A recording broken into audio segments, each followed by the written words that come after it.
먼저 지난 주말에 있었던 축구계 뜨거운 이슈들부터 짚어보도록 할 텐데요. 지난 주말 K리그 클래식 대장정의 9개월간의 그런 시간이 모두 마무리가 됐습니다. 참 많은 결과가 있었는데요. 먼저 상위 스플릿에서는 포항과 서울의 3위 전쟁을 두고 드라마틱한 결과가 나왔죠. 좀 두 분 어떻게 보셨어요? 네, 정말로 드라마틱했죠. 그쵸. 최용수 감독이 마지막 순간에 어려울 거라고 생각했었던 3위를 탈환해서 너무나 행복하다는 얘기를 할 정도로 드라마틱했는데요. 네. 사실 37라운드부터 말씀을 드려야 됩니다. 네. 37라운드에서 포항과 서울이 맞대결을 펼쳤고 사실 포항과 서울이 포항이 3위, 서울이 4위인데 승점 3점 차이였거든요. 네. 그런데 37라운드에서 양팀의 맞대결에서 0대 0이 되니까 마지막 라운드에서 포항은 무승부만 거둬도 자력으로 3위를 유지할 수 있게 됐고 서울 입장에서는 무조건 승리를 거둔 다음에 포항이 수원에 져주기를 바랄 수밖에 없는 상황이 됐는데요.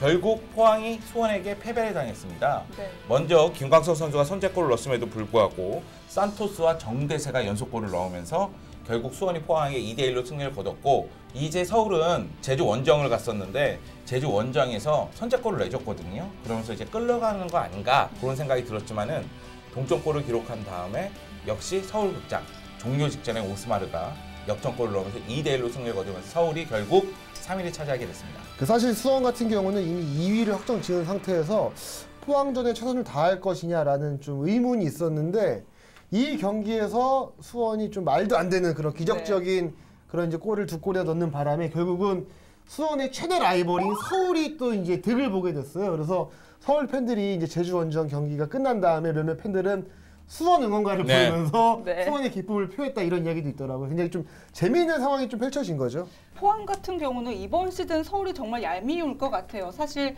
시즌 초반만 해도 승승장구하던 포항이었는데 이제 많은 우여곡절을 겪으면서 이제 이런 상황이 된 것 같은데 좀 그 부분에 대해서는 좀 어떻게 보세요? 저는 올 시즌을 계기로 해서 서울과 포항, 포항과 서울이 라이벌 관계를 좀 형성하지 않을까 그런 생각을 합니다.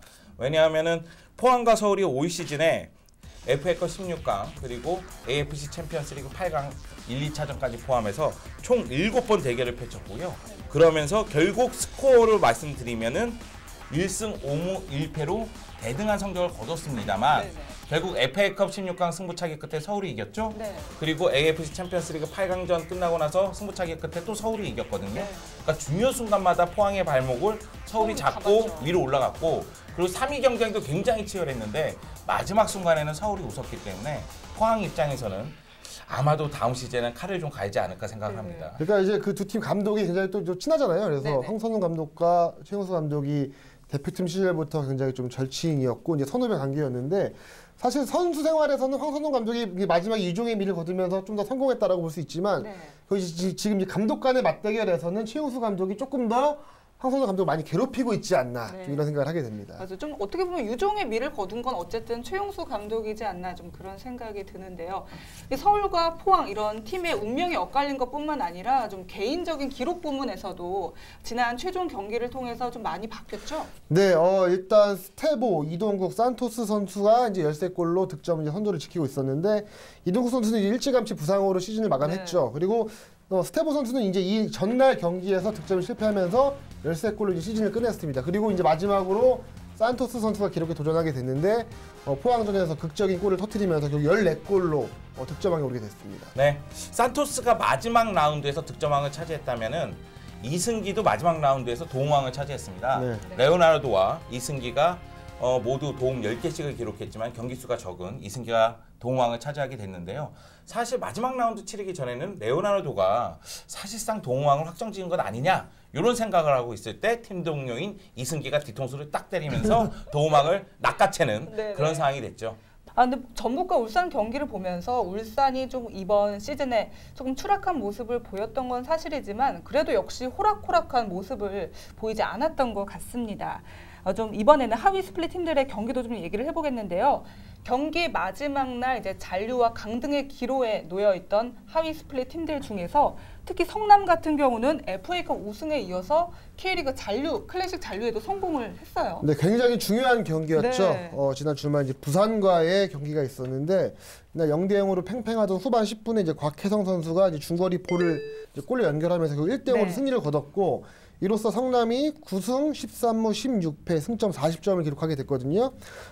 그 리그 11위를 11위를 놓고 이제 경남과 좀 경쟁을 하고 있었는데 결국 이제 경남이 이제 11위를 밀어냈습니다. 그래서 경남이 승점이 36점이었어요. 그래서 네. 경남을 밀어내고 결국은 리그의 잔류를 성공하게 됐죠. 네. 성남 입장에서는 승리할 경우에는 자력으로 잔류를 확정지을 수 있었으니까 네.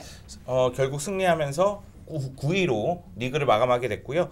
경남이 좀 아쉽습니다. 경남 네. 같은 경우에는 최하위가 결정된 상주를 상대했거든요. 네. 근데 상주 원정에서 결국 1대3으로 패배하고 말았습니다. 상주의 이정엽 선수에게 2골을 내주고 말았거든요. 네. 물론 이제 스토야노비치 선수가 골 넣었을 때까지만 하더라도 전반전은 1대1로 마감을 하고 이제 후반전 들어서 무언가 해보려고 했지만은 결국 2골을 더 내주면서 1대3으로 패배를 당했는데요. 네. 결국 이 경기에서 패배를 당하면서 11위가 확정되면서 승강 플레이오프를 치르게 됐습니다. 네, 맞습니다. 성남과 부산 또 상주와 경남전 외에도 마지막 한 팀이 또 남아있죠. 두 분 중에 누가 말씀해 주실 건가요? 네, 제가 말씀드릴게요. 네. 전남과 인천 경기가 남아 있었죠. 그 전남과 인천 경기는 소득 없이 0대0 무승부로 끝났습니다. 그러니까 전남 입장에서는 이 경기가 굉장히 중요한 경기였던 것이 전남이 2007년 3월 이후 인천을 상대로 단 한 번도 이기지를 못했어요. 그래서 이 징크스를 깨자. 그렇기 위해서 승리를 거둬야 된다는 얘기가 있었고 또 하나는 스테보를 득점왕으로 만들자. 이런 의미에서 이 경기에서 이제 스테보 선수에게 기회를 주고자 노력을 많이 했지만 결국은 0대0으로 마무리가 됐고 두 팀은 모두 잔류에 성공을 했습니다. 네, 그렇습니다. 정말 오늘 쭉 얘기를 들어봤는데요. 2014 K리그 이제 대장정에 막을 내리면서 최종전 소식을 지금까지 전해드렸습니다.